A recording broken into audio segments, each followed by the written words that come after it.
This is definitely a more sophisticated role if you want somebody really good in the seat. But our goal here with describing some of these pros and cons is for you to make the best informed decision for your company, but also to be wise and smart about not just any end-to-end salesperson can fill the seat and do a really good job. If you don't already have a super dialed in system, you're not going to hire a BDR and have it fixed. Just hiring even a really experienced BDR is not going to all of a sudden bring magic to the table. But one of the critical components of finding great BDRs or great appointment setters was not the appointment setter themselves. It was essentially the process that the company used to allow that appointment setter to generate those leads. Scaling your lead flow and your sales team, there's a lot of options out there, whether building a team in-house, hunter, closer, BDRs, SDRs, or outsourcing your lead generation. Today, we're going to walk through the pros and cons of each one so you can kind of determine where your business is at, which one of these or all of them that you should use for your company. How about we start with the definitions, right? Because I think we hear BDR, SDR, salesperson, account executive. There's so many different terms that are used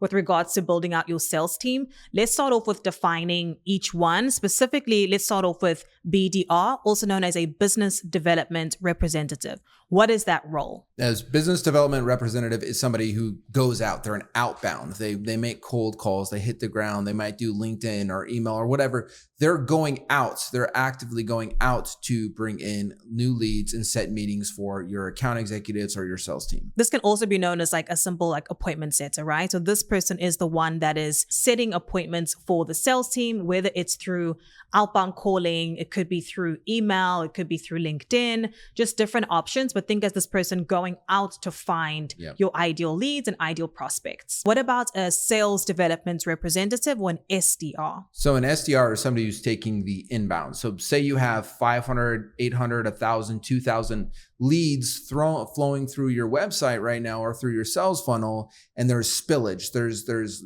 phone numbers that you got from inbound interest for your service that did not convert into a sales meeting or a sales qualified meeting. And these sales development reps are taking current traffic, current flow you already have, the spillage, and essentially turning that into meetings for your sales team, or SQLs as they say. Okay, so BDR is more so outbound, SDR is inbound. How about an end-to-end salesperson, also known as a hunter closer? The unicorn of salespeople is that everybody wants. Everybody wants the hunter closer, where they're going to go out, they're going to hunt, they're going to get the business, they're going to bring it in, they're going to kill it, and they're going to do the full end-to-end hunter closer. That is somebody who's going to essentially be an appointment setter, an expert appointment setter, BDR, and they're an expert at closing the deal cycle, whether it's a transactional 1 or 2 call close, or you have a full complex sales cycle where it's 6 months, 9 months, year, 2 years to close. They're going to have to be an expert in both of those. So when you think about end to end, we're talking about the entire sales process from generating the leads all the way up until vetting them and closing them, which is what that some people call it an account executive, right? Or an end-to-end salesperson, hunter closer would essentially do that entire process. Yep. And there's a lot of companies that do that. It's a very old school way. A lot of companies are doing it right now very successfully. And we'll walk through the pros and cons of that. And for some companies, it's fantastic. It's a really good move.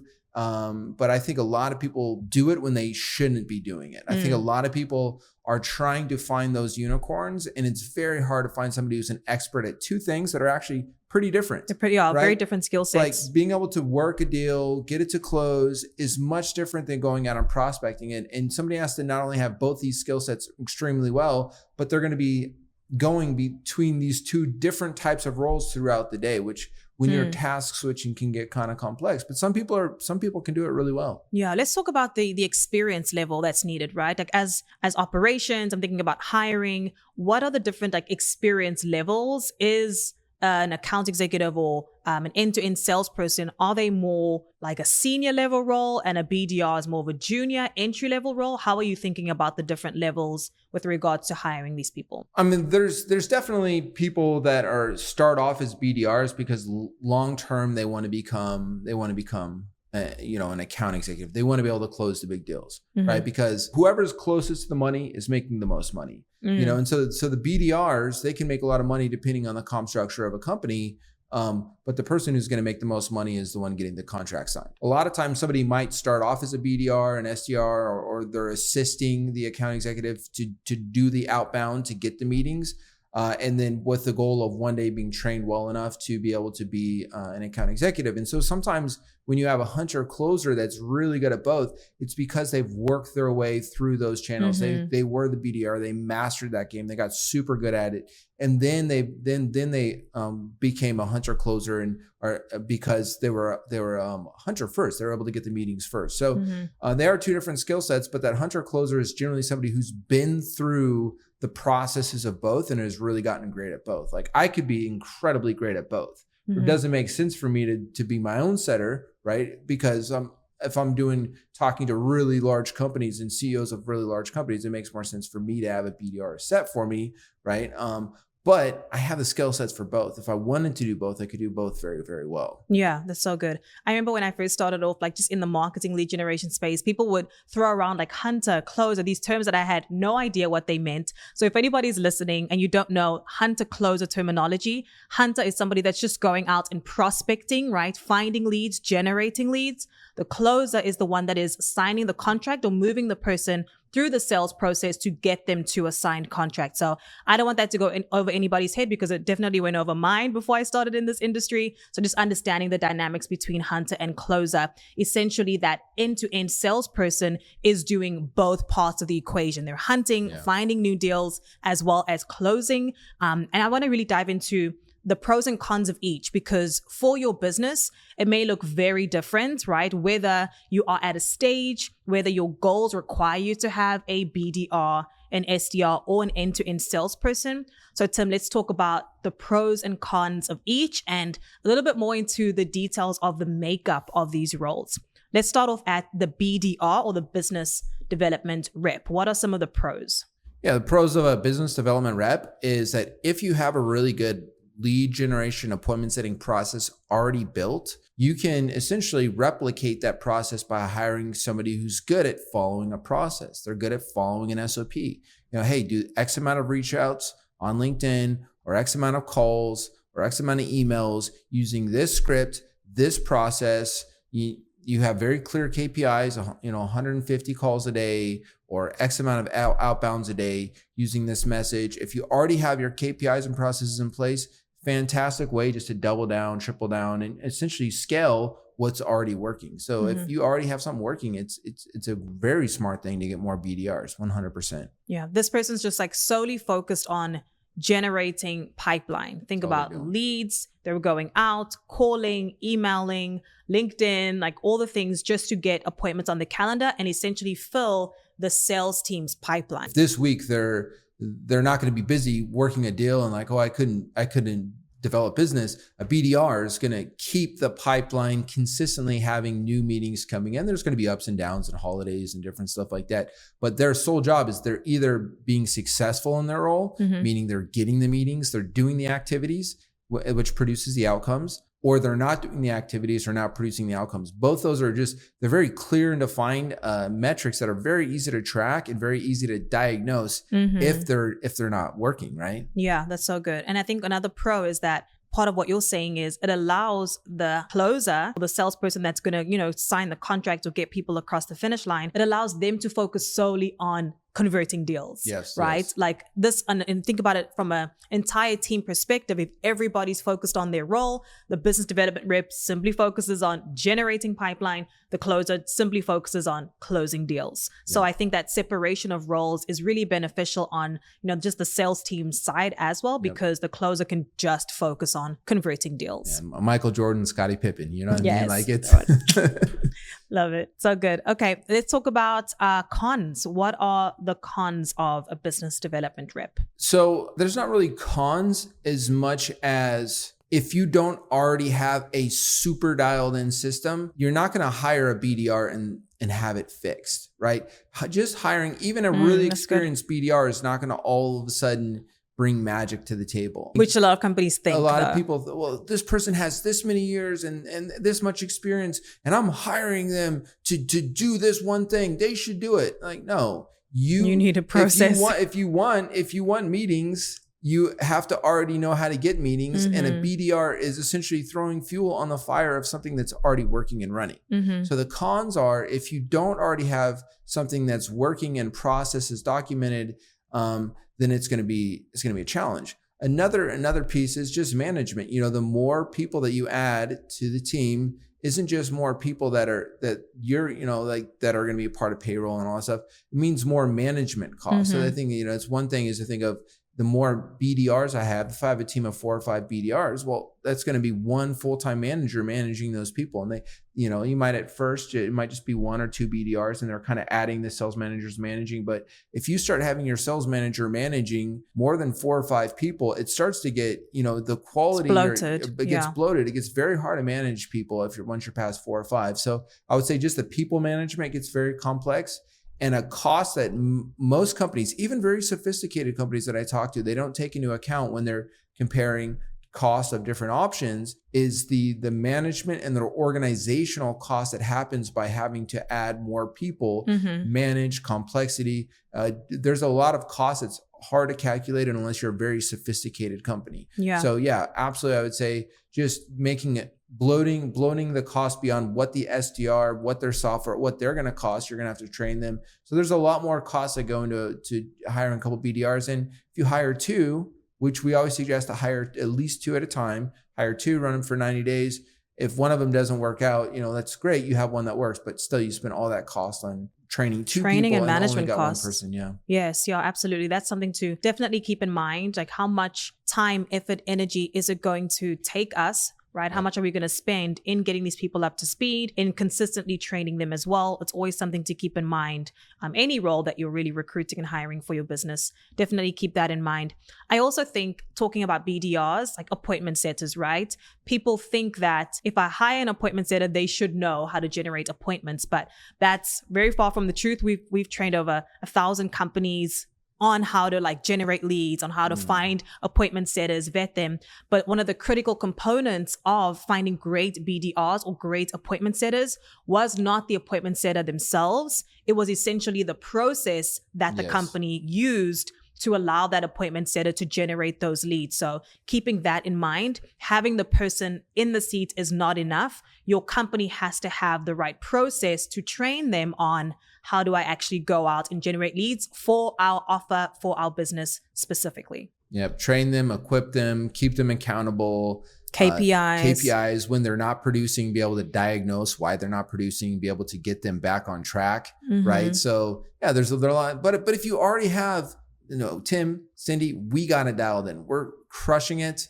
We started building this process out in-house, and we need to get more of what we're doing, or we need to get the people that are doing it. We have hunter closers that are doing it. We need to get them just closing because they're great closers, and we need people to replicate the appointment setting that they're doing.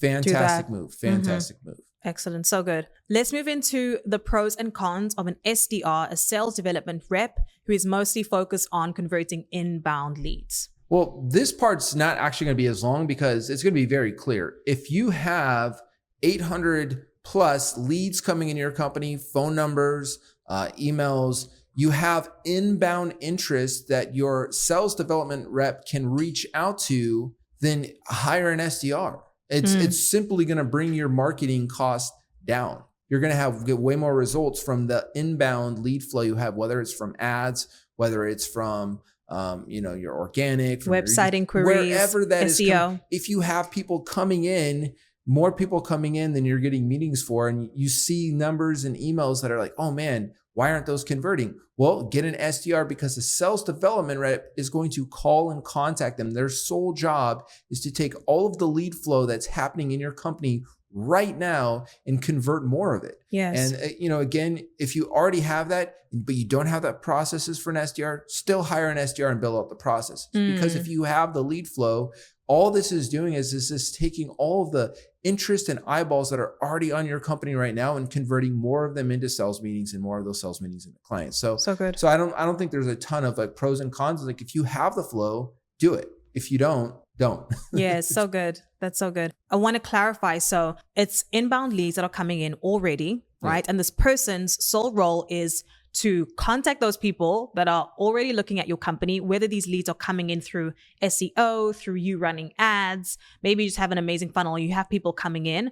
So much money is spent, or rather, so much money is wasted by companies who have a lot of inbound lead flow, but they're not doing anything about it, right? How quickly are you calling the people that send a request on your website? How quickly are you calling people if you're running ads and you have people fill out a form? How quickly are you getting back to them? So much time, effort, money is spent and wasted by not having a sales development rep to contact those people that are inquiring about your company, but also to qualify. Yep. So you mentioned that qualification piece, which is so important, because if the sales development rep is sending leads to the salespeople, all they have to do is qualify those leads up front and then send them to the closer to close the deal, right? So that qualification piece is so important. And depending on when you're watching and listening to this, like right now, you can do AI as AI is tricky with outbound because there's a lot of laws against robocalling, like for cold. But if you have inbound, you can set up AI callers to do the calls for you. They're pretty good. They're not great for a sophisticated audience at the time of this recording. But I mean,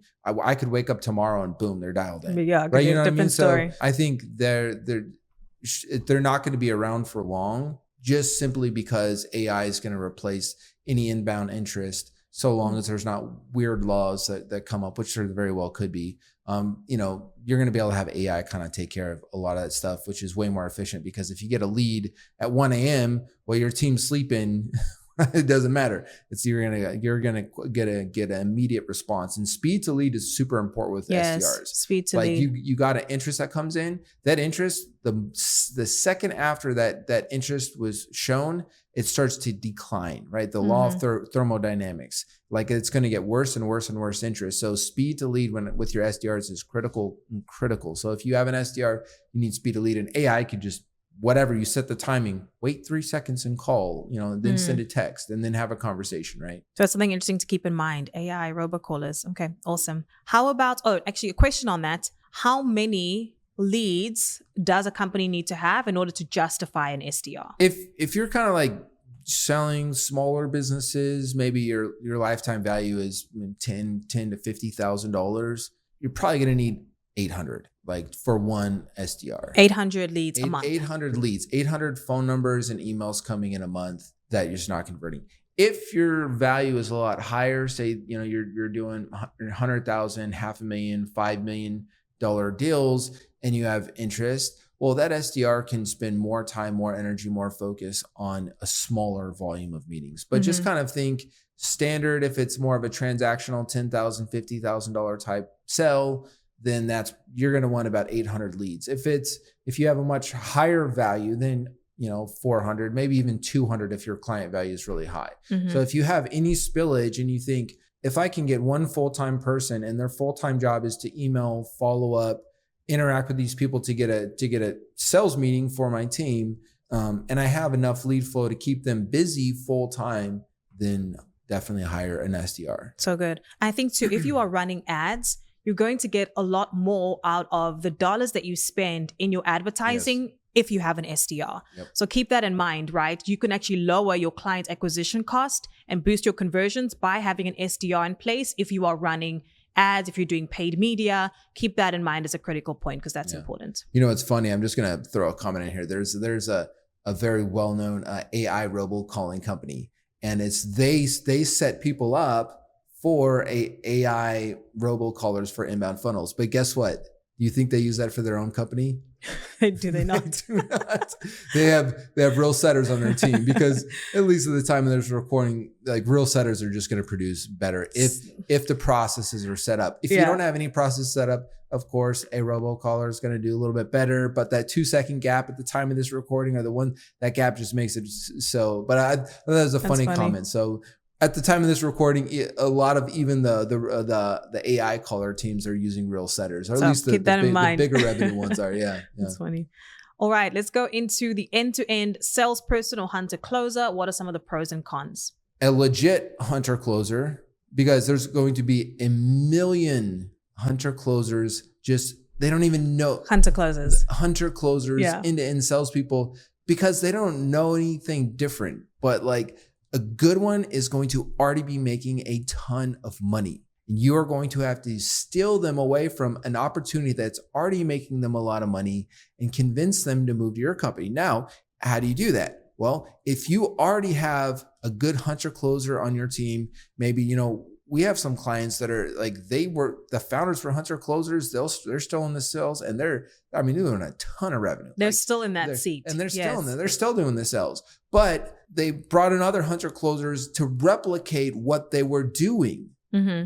You see, so if you have a hunter closer on your team or you're a founder-led sales, which when we were at the Inc. 5000 event and they the fastest growing private companies in the world, the biggest company there was like a $12 billion company. And they asked the founders, hey, if you're a founder and you're still part of the sales team and you're still doing sales, stand up. It's like 70% of the room stood up. Yes. So that's a good thing. And if it's a founder that's still doing that and has that down, you bring in somebody else, you can train them, you can groom them, you can replicate them. I don't know if you're allowed to say that word grooming anymore. Sorry. I didn't mean it. I didn't mean it in the bad way. I mean it like the old way we used to say, where you're like a good corporate, but I know that's kind of a bad word now. I didn't mean it the bad way. You're grooming them. But if you can train them, absolutely. You could, if you're willing to invest. It takes a lot of time because you got to make them an expert BDR, business development rep, and then an expert salesperson. So either you steal somebody, you say, hey, look, I'm already closing. If you replicate even half of what I'm doing, you're going to make way more money than the company you're at. And the future opportunity of where we're going is this. Awesome. But don't expect to go hire a regular account executive or I'm an Indian salesperson in the last company. And of course the resume is going to look good, but it's going to be very hard to find to find a true hunter closer. They're already making, if they are a good hunter closer, they're already making a lot of money. They are not looking at your job on Indeed. The opportunity with your company has to be so much bigger, right? And you have to hunt them. Yes. And they're going to be asking you okay, what are your current close rates? What are your current reps doing? You have to have your process so dialed in that they can see the potential of what is possible for them if they follow the specific process. So this is definitely a more sophisticated role if you want somebody really good in the seat. But our goal here with describing some of these pros and cons is for you to make the best informed decision for your company, but also to be wise and smart about not just any end-to-end salesperson can fill the seat and do a really good job. There's a lot that will claim they can, but many cannot. So be mindful of that when you are recruiting for this role specifically, because the standards for success are so high with a really good end-to-end salesperson. I'll give you 3 things if you're interviewing a hunter closer and an end salesperson to really know. Number 1, they are going to be interviewing you. If it's a true hunter closer, they're going to be interviewing you. Tell me about your company. What's your vision? Where are you going? How much money are you making? How much is your current? So what's the average that your team's making right now? But they're going to be asking you how much your current team is making. The second thing is going to be, they're already going to be making a lot of money. They're right now, they're going to be making a lot of money, and ask them that, hey, how much are you currently making? And the third question is, what's the highest money that, I don't know if it's a third question, but the third point is to ask them the question, what's the highest amount of money you've ever made in a year? Okay, and how long have you been making that much money? So you want to figure out how much money they're already making, how much money they've been making consistently, what's their comfort level? Because if you're bringing them, say, what you would call a $400,000 a year opportunity, and the most that they've ever made is $150,000 or $200,000, mentally, there might be a really big block for them to actually make that big of a jump. So you need to find somebody that's already been making at least close to. It doesn't have to be making what you're offering. You need a little bit of an expanding there for them. Yes. But they have to have made at least, 60, 70% of what your opportunity is going to be. The most they were making is, $10,000 or $11,000 a month. They had the skills, but they didn't have the mindset to get to that, $20,000. That next level. Yep. Yeah. What are some of the cons of hiring an end-to-end salesperson, even just how to think about that role? There's a lot more complexity one person has to be an expert at multiple roles, right? So you're managing one person on all of the BDR things. How many calls did you do? How many outbounds did you do? whatever. You got to have those numbers. And then you got to be like, what was your success rate on those? Okay, but now you got to also track all the numbers on their close rate. Okay, so for all the calls that showed up, how many of those went to a strategy call, went to strategy development, went to proposal negotiation, went to, so you're managing, one person has to be able to manage a lot. And I'll tell you right now, some of the best salespeople are the best at just more narrow focus. Operational people, a lot of times can be very good at managing multiple things, project managers, but to have one person to manage a lot, that person has to have a lot of skill sets and to be able to manage a lot without getting overwhelmed. And you have to manage a lot on them. So it can be a lot for a person. Now, if I will just caveat that with, if these deals are worth a ton and your market's really small, so say you have a very small market, like we've had people reach out to us at Pima that we've turned away because they say there's only about 5,000 people in our entire addressable market, which is their deals are, $5 million deals. So that's fine. But in that case, you would want a hunter closer because they're just slowly building those relationships. Yeah. But if you have a bigger market and you're looking to scale big and fast, having one person, it just takes too much time and operational resources to get that person trained and managed and equipped. And then guess what happens if they leave? You just lost a setter, or a BDR and a closer. Yeah, that's definitely a con. It's a higher risk if the person either doesn't perform or if that person leaves, because now you're missing two parts of the business, right? Which is why many companies will separate that. They'll have a BDR or an SDR, and then they'll have a closer. So that person is, right, simply focused on just closing the deals, signing the contracts, and the other person is focused simply on generating leads. I think there is benefit to separating those two. Of course, like you decide what's best for your company, but just keeping that in mind, if you have an end-to-end salesperson, the risk is so much higher if that person doesn't perform or if they leave. I mean, that's like your whole sales process that's pretty much in that person's hands. And then you just go get somebody else. And then they leave. So keep that in mind. And think about this, you think about yourself. Like, think about yourself when you are narrowly focused on one thing. Just imagine that the only thing that you are focused on at your company is just setting meetings. You're going to get really good at that. You're going to get really good at setting meetings. And then let's switch that and say, what if your only role at your company, like literally the only role was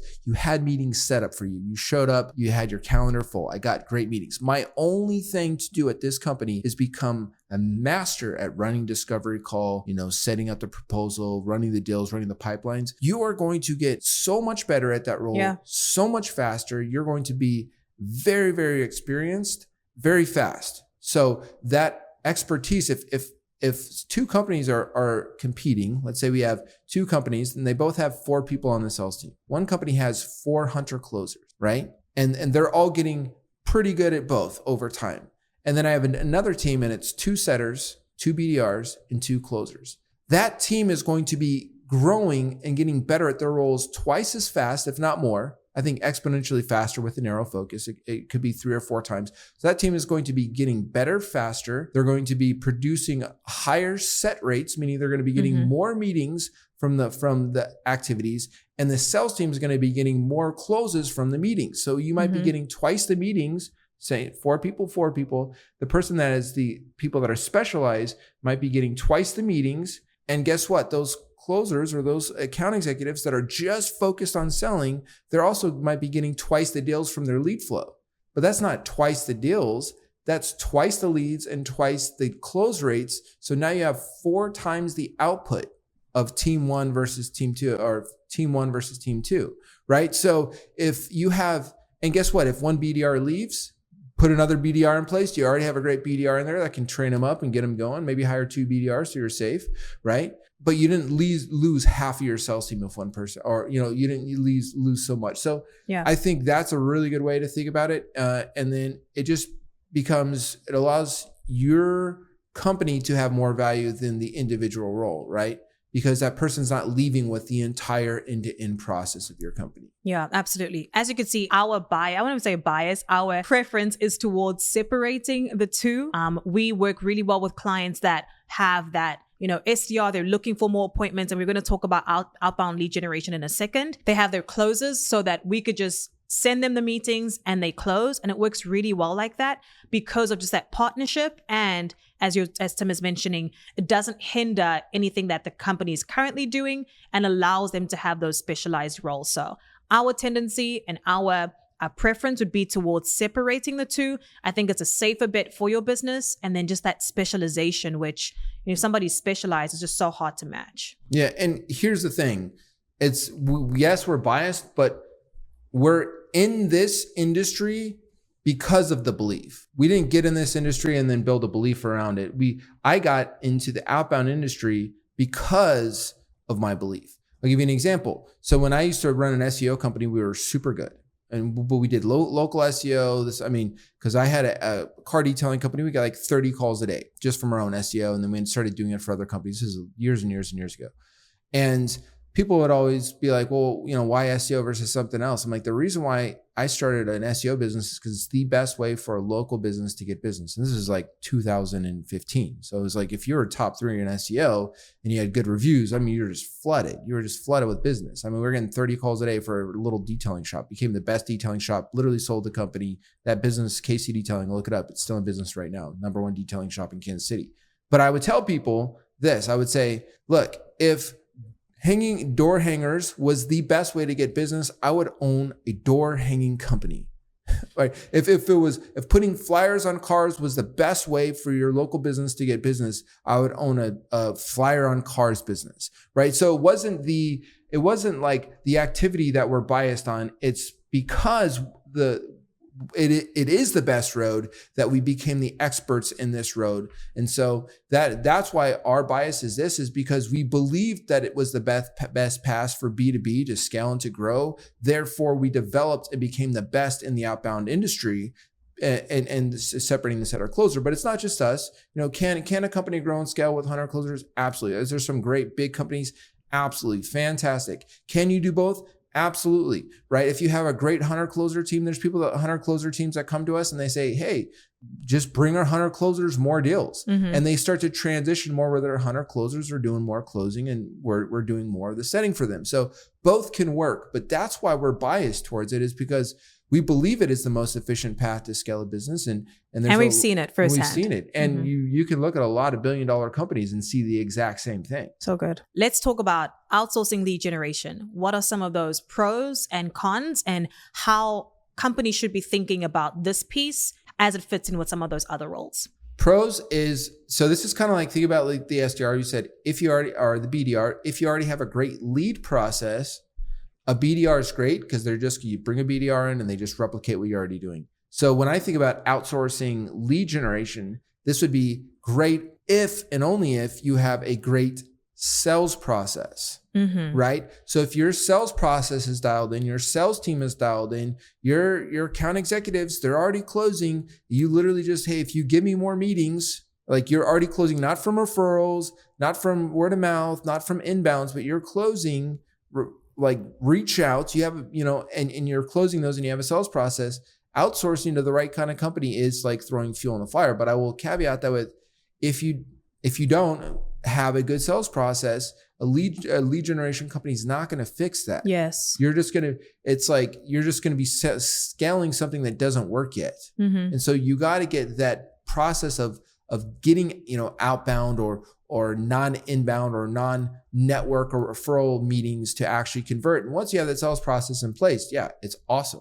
Throwing fuel on the fire. So good. I think a pro is, think about it for your clients, right? If you're listening to this, people come to you because you are the expert for a certain thing and you're serving your clients with that expertise. It's the same when outsourcing your lead generation. When you partner with the right company, the right partner, it's essentially like you're tapping into their expertise for your appointment setting, for your sales needs pretty much. And they're that great partner where they can just throw you the leads and your team can essentially just close them. They take care of a lot of the vetting, the qualifying, making sure that it's the right fit for you. And then of course, the cons are that there are a lot of bad lead generation companies out there. I think it's one of the... Mostly bad, correct. Most of them are really bad. Correct. Our industry is notorious for over-promising and under-delivering. So you're thinking about a lead generation partner, you have to vet as much as you can up front, because just think about the majority of lead generation companies will overpromise and underdeliver. Many of them will not be able to sustain the flexibility, the scalability in your process. So keep that in mind, as well as a con is that just the industry is notorious for overpromising and underdelivery. One thing I will say on that though is, if a lot of people that have been quote unquote burns, yes, there's a lot of bad. I mean, we've worked with over 1,000 clients. I've probably been on 10,000 sales calls. I've seen and heard it all, like a million horror stories. There's more money to make in lead generation than any other industry. Well, that maybe there's other industries, but you know what I'm saying? Every business needs more customers, and lead generation makes that promise to help. More leads, more customers, right? So, but most companies go to a lead generation company, hire them to get meetings when they don't have their own sales process dialed in. So there is a mix of a lot of bad lead companies. They don't know how to get the meetings. They don't even know how to get the right type of meetings. We hear that all the time. But then there's also, if you're not already dialed in sales process, do not be outsourcing this. Yes. Until that process dialed in. But yeah, everybody needs more leads for their business to grow. So of course, there's a million people trying to make money. I mean, there's freaking courses on it. Hey, in 90 days, we'll teach you to become an expert lead generator and charge other people. So you have a whole industry that's making money off of simply selling information products or courses or coaching programs to complete like non-expert people that are in 90 days being taught how to sell companies. Here's how to become a lead generation expert and sell companies that you're the best. So essentially these 90-day programs teach you how to sell your services really well, but the delivery is not very good because, you know, if a company could truly deliver exceptional lead generation, there's so much money to make in the execution and delivery. They wouldn't be selling courses on how to become a lead generation expert, right? In 90 days. In 90 days, right? Because there's way more money to make in the execution of it than just training people how to do it. So you have the blind leading the blind, as it were. You have people that are maybe okay, they got a little bit good at it, and now they're training people that aren't good at it all, and they're going out and you have a whole market flooded with people trying to capitalize on making money in the lead generation space because there's just simply more money to make in this space than there is a lot of other spaces. Yes. So that's why that's the two sides to the coin though. It could be both of those. For sure. And if you are deciding that you want to hire a lead generation agency, but you don't have your sales process fully dialed in, you can do it. It's just about knowing that you are going to spend money to test. So essentially the money that you are paying that lead generation agency to send you leads, you are essentially paying to test your sales process. So you may convert leads in that first month, you may convert leads in 2 months, but a lot of times it's going to be 6 months to a year because essentially what your business is doing is refining and creating a process around how do we take these leads that the lead gen agency has sent us and how do we convert them into closed deals, right? And that it can be a cycle. We've worked with some clients where it takes them 6 months just to nail in their sales process with an outbound lead generation partner. So it's okay if you decide, hey, this is the route that I want to take for my business. I want to keep just having a closer on our team and I want to outsource lead generation. If you don't have that process fully dialed in yet, it's okay. Just know that you are going to spend the money to test and to develop that sales process with your lead gen partner. One thing on that too is like we've had people that are, you know, they're doing 30, 40 million, but it was built all on just word of mouth, networks, referrals. They just have a very high premium product. They get a lot of referrals, you know, maybe they're working for Google and then they just department to department, they're getting referred from department to department or these big companies. And then they have very sizable revenue companies. So they have the money, they can afford to make that investment for the long term, but they don't have that. How do I go out and get new business, get new companies to do, you know, to grow and expand within? And so those are some of the companies that we've worked with, and we set very clear expectations. Hey, it might take you 6 months to dial in your sales process. You're not going to ROI in You're in not going to month one. ROI quick, but they get it. They understand. And so the only time that at Pima we'll take a client on is if it's underneath very clear expectations. Like we're going to get you the right meetings, but these are going to be very different. There's not going to be that trust, and that you're not going to be able to say, hey, I'm working with Bob over in X department. And he calls Bob and goes, yeah, they're doing great. Like that's not how it works. You're going to be developing on a sales process. And I mean, if you're selling a higher value product, you know, if it's $100,000, $1 million, $5 million, it might take you 6 or 12 months to dial in that sales process. So And that's if you're hiring an expert, that's going to help train you on that process. It might take you a long time. And if you're okay with that, then absolutely do it, because there's no faster way to get that down as if somebody's already taking care of the leads while you're dialing the sales process. But I think a mistake people make, even very big successful companies, is they think that just getting the leads is going to give them more of what they already have, which is, inbounds, referrals, warm. They're talking on stages and people are, giving them business, but it's not going to give you more. It's going to give you more of something else that you're going to have to dial in. So good. Let's talk about how companies can make the right choice. So if you're listening to this, you're like, okay, I understand the difference between the BDR, the SDR, end-to-end salesperson, hunter closer, outsourcing my lead gen. How do I now know which one to go for? What are some of those things that people need to keep in mind? Let's talk through those. And I think we went through a lot of it already, which is, if you have a dialed in lead process to get meetings that's like outbound, and you can get a BDR to just do more of what you're already doing, get some BDRs, right? Absolutely. If you have a lot of lead flow coming in your business, at least 800, or if your clients are worth a lot more, maybe 200 or 400, if you're very, very high value clients, get an SDR to develop the lead flow you already have to make sure there's very little spillage, right? If you already have a team of hunter and closers and you can attract, and you already have a network where you can go get high producing hunter closers, get a hunter closer. And then if you already have a proven sales process where you're just looking to throw fuel on the fire, outsource your lead gen. And if you have all of these, you can essentially do all of them.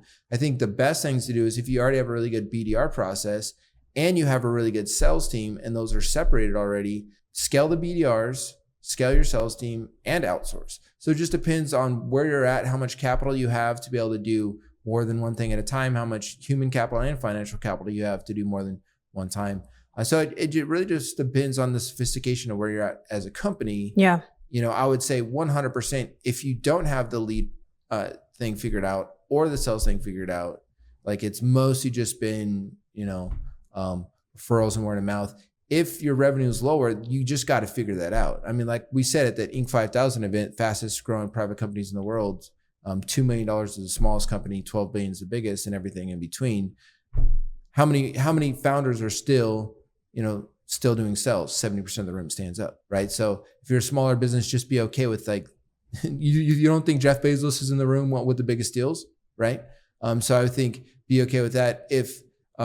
If you're already doing a lot of revenue, but you don't have some of those developed out because the reasons we talked about, like you're getting really good referrals department to departments and you're just growing like crazy, invest in experts to help and really good companies to help you dial in both those pieces, both the lead gen and the sales. Yeah.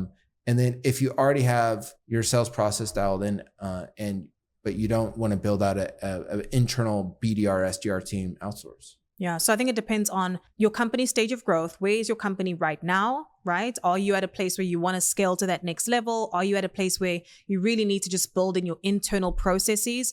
Are you at a place where you're just like trying to get to that next level and having an outsource partner just makes sense? Figure out where you are in your stage of growth. And then also thinking about like the lifetime value of your clients, right? If your average deal size is a lot lower, you might consider just keeping it in-house and really building out your process so that you can get more value for your current team. If you have a larger average deal size or lifetime value of your clients, you can consider some of these outsource partners because you can essentially spend more to acquire a client. Yeah. That's a really good point. Because if your deal value is very, very low, outsourcing sometimes it doesn't make sense. Qualifying if a customer is a good fit for us, one of the things we ask is, what's your lifetime value? How much do you make? Because if somebody's like, oh, I'm selling a $20,000 program, we're probably not a fit. If I'm selling a $10,000, I'm probably not a fit. Oh, if a company tells me that their clients are worth at least 50 or 100,000, okay, we're now a fit because there's enough margin there for us to work together as a team and to scale the company. So I think that's another good point is if you're trying to. I see that this happen all the time when people are looking to outsource or build an internal team, is their lifetime value of their customer is so low, their margins are still razor thin that they're just trying to find the cheapest of every solution, which is generally when we hear, oh, I've tried 3 lead generation companies. Oh, what did you spend on them? Oh, they were $1,000 each. They were $5,000 a month. They're like, well, what were you expecting from that, right? So it's like they have a Toyota budget and they're expecting Ferrari results, right? So I think one of the first things, if your lifetime value is low, is you need to step back and go, hey, how can I get the lifetime value of my company or my client higher? Because when you have a really high lifetime value, you can spend a lot more money to acquire a client. There's a lot more grace in your expenses to do that, for sure. So those were some of the things to think about as you are considering outsourcing, potentially hiring a BDR, SDR, end-to-end salesperson for your business. Keep some of these things in mind so that you know, depending on your stage of growth, where your company is at, and your average lifetime value, as well as a lot of the things that we discussed in this episode. Keep those in mind to determine what is best for your business as you are scaling out your sales team. Maybe you are in the marketing and sales space and you lead a department. These are some great things and tips to keep in mind as you are growing and scaling. We hope that this episode was helpful. And of course, we always say domination is not a destination, it's a way of life. Stay winning.